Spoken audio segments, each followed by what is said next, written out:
uma alegria estar aqui e ainda poder trazer a palavra do Senhor aqui, a igreja de Sorocaba, que também é a nossa igreja, que também faz parte do ministério.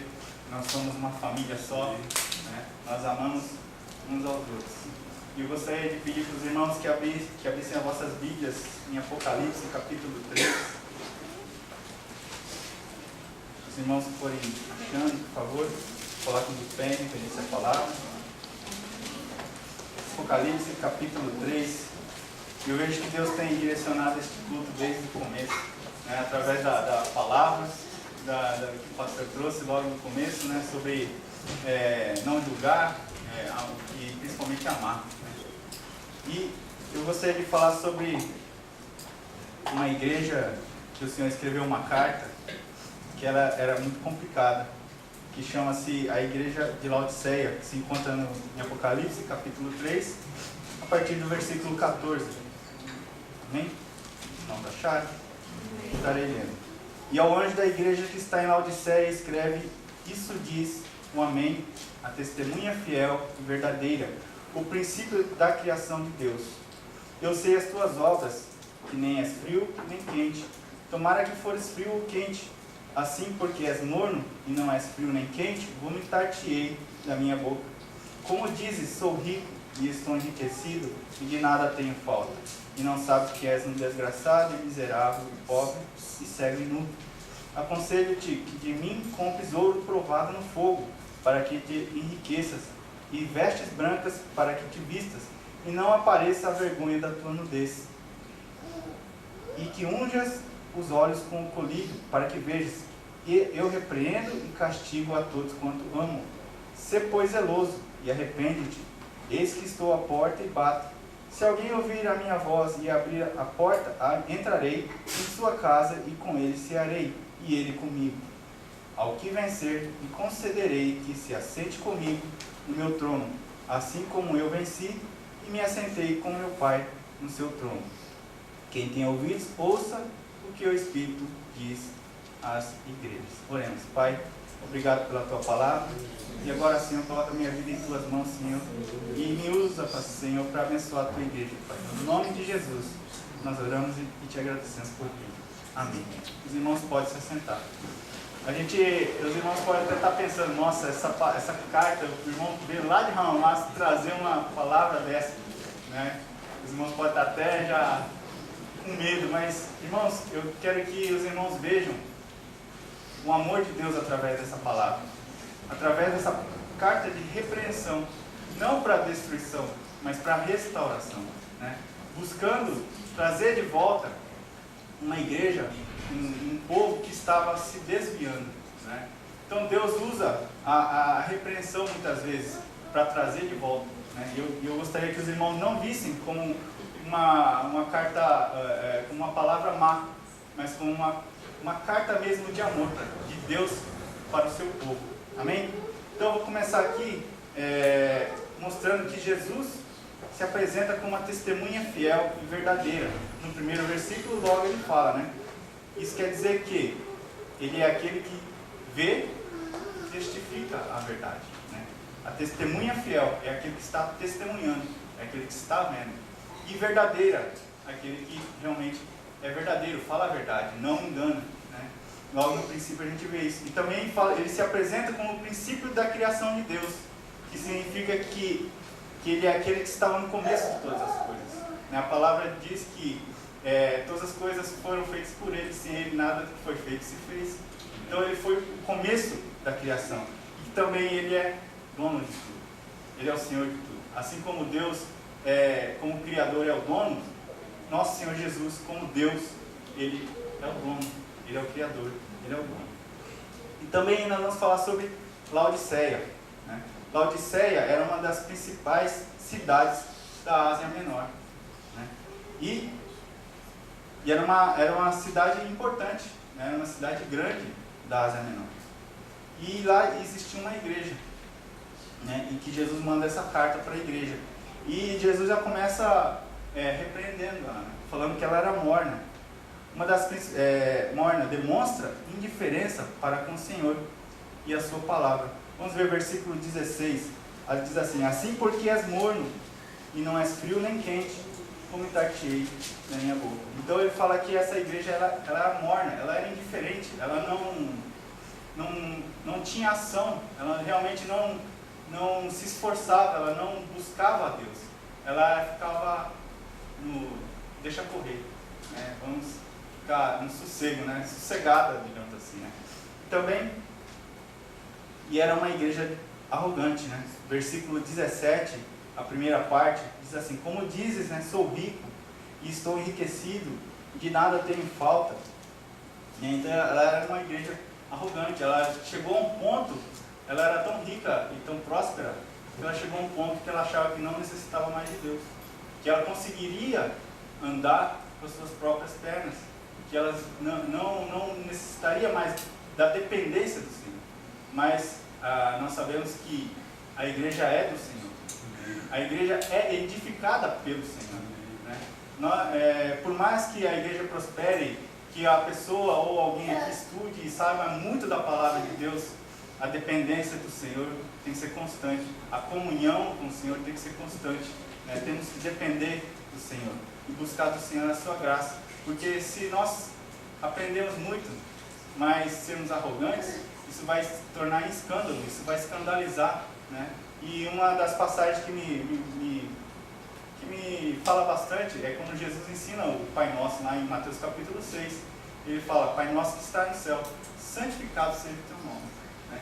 Não que Deus não é santo, Deus é santo, mas Ele quer que nós, o seu povo, santifiquemos o nome dele.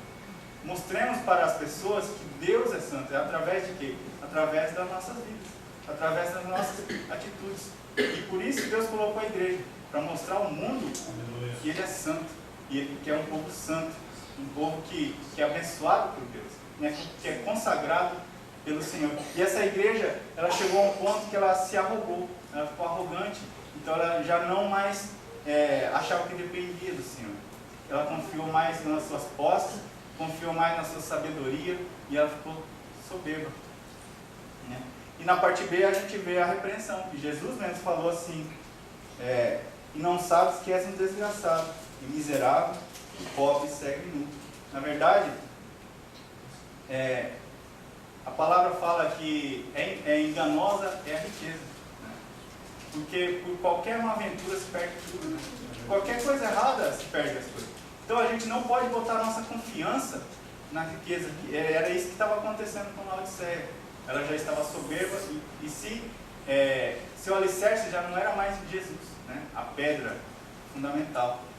O alicerce dela já estava sendo a sua soberba, né? O seu poderio, né? Digamos assim. E Jesus fala que não, você está totalmente errado, você perdeu totalmente a visão, você está pobre, você ainda está cego e ainda está nu, né? Então Jesus fala que ela precisa retornar, né? Abrir a sua visão. Nós vamos continuar vendo aqui que ele fala para comprar colírio, comprar vestes novas, né? Ouro fino, né? Isso é para voltar, é uma direção que o Senhor está dando para o retorno, né? E também a gente vê que Jesus tinha sido tirado de dentro da igreja. Como nós podemos notar no verso 20, diz assim: eis que estou à porta e bato. Se alguém ouvir a minha voz e abrir a porta, entrarei em sua casa e com ele cearei, e ele comigo. Esse verso mostra a falta, né, da igreja de Laodiceia, da dependência, da comunhão com o Senhor. Laodiceia estava alienada do Senhor e sua palavra. Laodiceia estava totalmente desviada, né? Desviada. Mas eu gostaria que os irmãos vissem aqui no versículo 14, né, que apesar de tudo isso, o Senhor a chama de igreja, né? Apesar de toda essa repreensão, de todo esse erro dessa igreja de Laodiceia, ainda o Senhor chama ela de igreja, de minha igreja. Isso quer dizer o quê? Que ela é a noiva de Cristo, né? Conforme no verso 14 diz: e ao anjo da igreja que está em Laodiceia. Apesar de estar toda errada essa igreja, ainda Jesus ainda chama ela de igreja, ainda chama ela de minha noiva. Foi por ela que eu morri, né? Foi por ela que eu dei a minha vida. Ela está errada sim, mas eu estou escrevendo essa carta para que ela se arrependa e volte, né? Muitas vezes nós também podemos estar nessa situação, né? Vendo nosso irmão, vendo alguém e julgando, né? Hoje o pastor, logo no início da palavra, ele trouxe a palavra sobre julgar, né? Não julgueis, né? Porque nessa palavra também será julgado. Então nós também podemos cair nesse erro de estar vendo a situação da pessoa e muitas vezes está condenando ela, está julgando ela, né? E a palavra nos ensina que não é assim. Não devemos julgar, não devemos condenar, porque não sabemos a história da pessoa. Muitas vezes a pessoa sofreu alguma coisa, ou até está sofrendo, né, alguma coisa, e ela usa isso como uma defesa. Em vez de ela falar ou conversar normalmente, primeiro ela ataca, como uma forma de defesa, né? Então, nós temos que ver que não devemos condenar, nós devemos amar, né? Temos que tomar cuidado quando julgamos os outros. Temos que ver com os olhos do Senhor, com os olhos de amor e misericórdia. Mateus 9, capítulo 13, diz assim: aprendei o que significa misericórdia quero. Temos que aprender com Jesus a ter misericórdia. Aqui Jesus estava falando com os fariseus e escribas, né, a elite religiosa da época, né? Eles já tinham esquecido do amor, da misericórdia, da justiça. E a palavra fala que eles davam o dízimo do cominho, do endo, coisas pequenas, né? Mas se esquecia do principal. Não que essas coisas não sejam importantes, porque no final a palavra fala fazer essas duas coisas, né? Que é a justiça e a misericórdia, e também o dizimar, né? Ofertar na casa do Senhor. Mas eles tinham esquecido disso, né? Eles estavam tão religiosos, soberbos, que julgavam as pessoas, né? Então nós temos que aprender com Jesus a ter misericórdia. Em João capítulo 8, verso 1 ao 11, vamos ler lá? Descreve uma história, um relato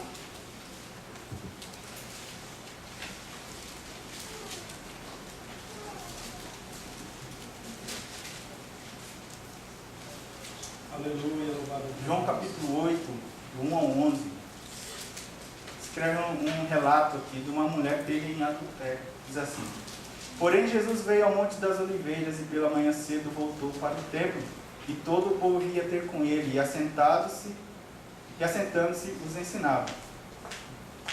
E os escribas e fariseus trouxeram-lhe uma mulher apanhada em adultério, e pondo-a no meio disseram-lhe: mestre, esta mulher foi apanhada no próprio ato adulterando. E na lei nos mandou Moisés que as tais sejam apedrejadas. Tu, pois, que dizes? Isso diziam eles, tentando para que tivessem de que o acusar. Mas Jesus, inclinando-se, escrevia com o dedo na terra. E como insistissem perguntando, endireitou-se e disse-lhes: aquele que dentre vós está sem pecado, seja o primeiro que atire a pedra contra ela. E tornando a inclinar-se, escrevia na terra. Quando ouviram isso, saíram um a um, e a começar pelos mais velhos até os últimos, ficando só Jesus e a mulher que estava no meio. E endireitando-se Jesus, e não vendo ninguém mais do que a mulher, disse-lhe: mulher, onde estão aqueles teus acusadores? Ninguém te condenou? E ela disse: ninguém, Senhor. E disse-lhe Jesus: nem eu também te condeno. Vai e não peques mais. Aqui mostra esse relato, essa história que aconteceu, que mostra a misericórdia de Deus, né? Onde essa mulher foi pega em adultério, e a lei, como a gente leu, dizia que ela tinha que ser morta à pedrada, tinha que ser apedrejada. Mas Jesus falou: se quem tiver sem pecado, que atire a primeira pedra. E a gente vê que todos foram saindo, começar do maior até o menor. E Jesus, perguntou para ela, onde estão os teus acusadores? Ninguém te condenou? E ela disse, ninguém, Senhor. E disse-lhe Jesus, nem eu te condeno, vai e não peques mais. E Jesus, nesse momento, ele restaurou ela, ele perdoou, restaurou, falou para ela, não te condeno, vai e não peques mais. Só que a lei, nós vemos aqui as duas alianças. A aliança da lei, que falou que pecou, tem que morrer. Que é assim, a lei que mata, né? Olho por olho e dente por dente. E nós vemos a lei da graça e do amor, através de Jesus Cristo. Né? Nós vemos que essa mulher foi pega em adultério, e a lei mandava, tem que matar. Mas Jesus, pela lei do amor e da graça, falou, não tem que matar, ela tem que viver. Ela tem que ser restaurada. Né? Muitas vezes, nós vivemos na graça. Né? Nós estamos vivendo na graça, mas muitas vezes nós estamos exercendo a lei. Vendo o erro do irmão e tentando apedrejá-lo, né? Digamos assim, né? Apedrejá-lo, querendo a morte dele. Não, temos que aprender com o Senhor a ter misericórdia e amar, a não buscar a morte dessa pessoa, não buscar não só do irmão, mas das pessoas no mundo. Das pessoas no mundo, a palavra diz que elas estão cegas, que o príncipe desse mundo cegou elas. Elas não entendem a palavra, elas não têm a palavra. Né? E quem tem que demonstrar a palavra? Nós, a igreja do Senhor.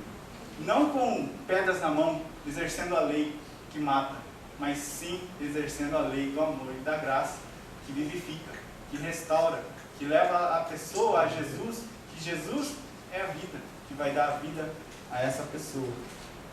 Então temos que viver plenamente a graça, buscando sempre a restauração e não a morte, não julgando, mas sempre buscando amar, né? Sempre buscando levar a pessoa ao entendimento. Muitas vezes nós julgamos as pessoas, não só aqui da igreja, mas de outras igrejas, né, outras denominações, falando que essa não é, ou não é de Jesus, ou não é. Muitas vezes, Deus pode estar falando que ela ainda é igreja. Ela pode estar toda errada, ela pode estar toda desviada, cometendo grandes erros, mas Jesus ainda está falando, ela é minha igreja, eu ainda vou tratar com ela. Né? Não só individualmente, Deus trata também como organização, né? Mas também trata individualmente. Né? Deus vai tratar. E se a pessoa se arrepender, nós vamos ver no final aqui desta carta de Apocalipse, que tem umas promessas grandiosas para essas pessoas que se arrependem. Né? Isso mostra o grande amor de Deus, né? Que não busca a morte. Né? Através da graça, ele busca sempre a restauração e a vida, a volta da comunhão com Ele. Jesus, que é o nosso exemplo, ele também demonstra seu grande amor e misericórdia quando veio em carne para resgatar o homem. Né? Filipenses 2, versos 4 e 7 diz assim: sendo em forma de Deus, não teve por usurpação ser igual a Deus, mas aniquilou-se a si mesmo, tomando forma de servo, fazendo-se semelhante aos homens. Jesus, sendo Deus, se despojou da sua glória para vir em forma de homem, para que através da sua morte na cruz viesse restaurar a comunhão do homem para com Deus. Lucas 19:10 diz assim: porque o Filho do Homem veio buscar e salvar o que se havia perdido. Nós vemos que o amor de Deus é demonstrado também quando Jesus veio. Né? Jesus veio buscar. Jesus se despojou de toda a sua glória. Ele deixou o céu, se tornou um de nós, como nós, homem, né? Sujeito ao erro, sujeito ao pecado, mas sem pecado. Ele morreu na cruz por nós. Então isso demonstra o grande amor. Ele veio buscar a gente. No Romanos 8:8, mas Deus prova, diz assim: mas Deus prova o seu amor para conosco em que Cristo morreu por nós, sendo ainda nós pecadores. Toda a história bíblica mostra Deus buscando a reconciliação do homem para com Ele. Nós vemos durante toda a Bíblia, Deus sempre buscando, Deus sempre chamando o homem de novo. O homem, quando pecou no Éden, ele se desviou, né? Ele perdeu a comunhão com o Senhor. E desde lá, Deus sempre vem levantando homens, levantando profetas, levantando juízes, levantando reis, que sempre buscando de novo, chamando de volta o homem à restauração. E a maior de todas foi Jesus, quando ele veio, né? Ele enviou profetas, ele enviou sacerdotes, mas muitos não ouviram. Aí Deus mandou seu próprio Filho, né, para chamar o homem de volta. Hoje, ele usa a sua igreja para buscar o perdido. E ele não só usa, mas também ele vai junto conosco. Porque ele disse que estaria conosco até a consumação dos séculos. Nós vemos que ele usa cada um de nós. Né? Cada um de nós. Cada um aqui que está aqui, eu creio que foi convidado por alguém que é daqui, que veio junto também, trouxe essa pessoa até aqui. Né? Então, Deus usa a gente. Deus usa o seu povo. Né? Então vamos ser usados por Deus com amor, né? Com a graça, viver plenamente na graça. Não exercendo a lei que mata, mas exercendo a lei da graça, que é o amor, que é a lei da restauração, que é a lei que vivifica, não a que mata. Amém?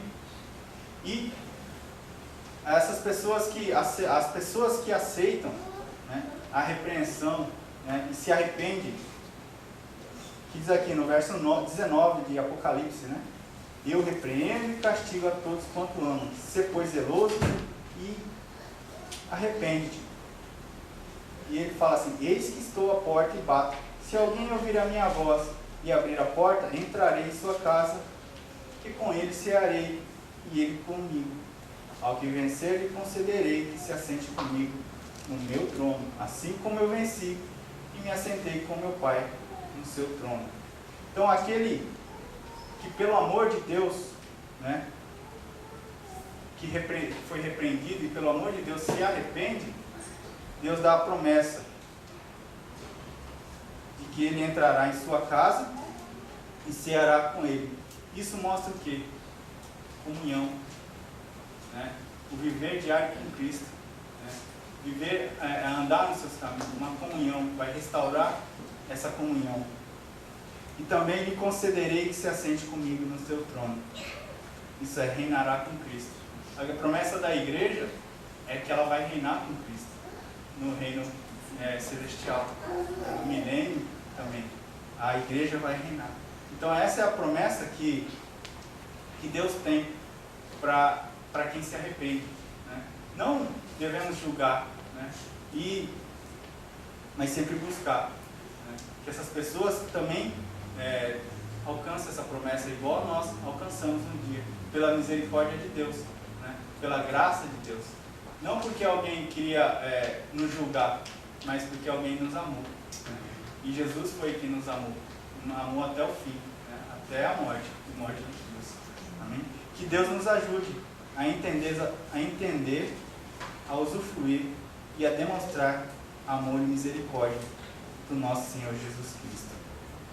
Deus nos ama muito, né?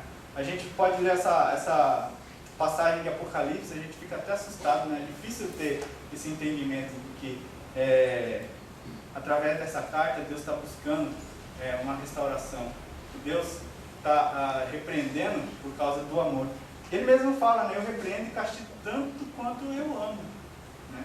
Imagina, a palavra diz que o amor de Deus não pode ser medido. Imagine quanto que é a repreensão e o castigo dele também.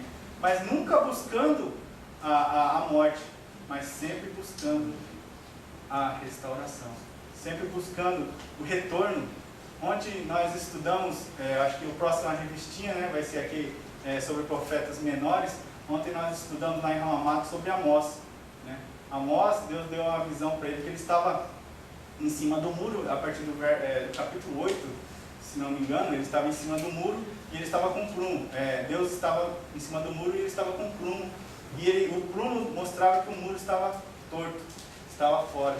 E Deus enviou o castigo, o juízo sobre a nação de Israel, que eram as 10 tribos, né, que estavam separadas ali, a Judá e Benjamim, e as outras 10 tribos que estavam no norte, né?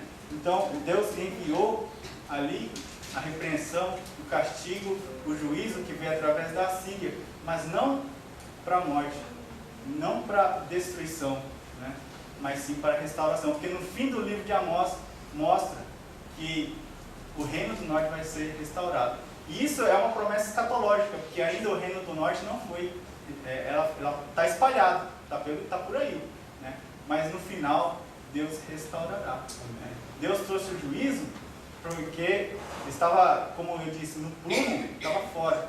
Deus às vezes traz o juízo para endireitar, né? Que nem essa carta aqui, Deus trouxe a repreensão não para matar, mas para endireitar, colocar de novo no caminho. E isso que é um pastor, né? Jesus, o bom pastor, é o nosso pastor. Quando a ovelha está meio se desgarrando, se desviando, Deus tem que dar uma cajadada, né? O Senhor dá uma cajadada para ela voltar no caminho. E é assim que Deus faz também, com cada um de nós, né? E é assim que nós temos que aprender também com o Senhor, a ter misericórdia, a olhar com os olhos. Muitas vezes nós oramos, né? Meu Deus, me ajuda a amar como o Senhor ama, me ajuda a olhar como o Senhor vê. Então aqui, hoje nós aprendemos um pouquinho como devemos olhar nosso irmão, não só nosso irmão, mas todos, né, que estão em nossa volta, olhar com amor, com misericórdia, né? Sempre vendo o que está lá dentro da pessoa, né? Está lá dentro, não o que ela expressa por fora. É difícil, né? Principalmente quando a pessoa está te atacando, está fazendo coisas ruins para você, mas muitas vezes ela está, como eu disse, ela está usando isso como uma forma de defesa, né? Muitas vezes, quantas vezes alguém, acho que já deve ter ouvido isso, que as pessoas, quando são traídas, dificilmente conseguem confiar de novo em alguém. Não por causa da pessoa em si, mas por causa da outra pessoa. Então ela usa como defesa um distanciamento para não confiar mais, né? Então nós temos que entender que muitas vezes isso acontece no nosso meio também, né? E com as pessoas que nós lidamos. Nós temos que ver além disso. Jesus via além disso, né? Jesus viu aquela mulher, né, pega em adultério, mas ele não viu o pecado. Jesus viu o arrependimento. Jesus viu que essa mulher, ela precisava ser liberta. E ali Jesus concedeu isso para ela, né? E eu creio que ela se tornou uma crente em Jesus Cristo. Amém? Que Deus abençoe a todos, né? E que Deus nos ajude a realmente a viver isso. Hoje nós tivemos contato, hoje nós aprendemos um pouquinho de como olhar como o Senhor olha, de como amar como o Senhor ama. Amém? Que Deus nos ajude. Oremos. Pai, obrigado, Senhor, pela Tua palavra. Obrigado, Senhor, pelo entendimento que o Senhor tem nos dado hoje. Nos ajuda, Senhor, a olhar, Senhor,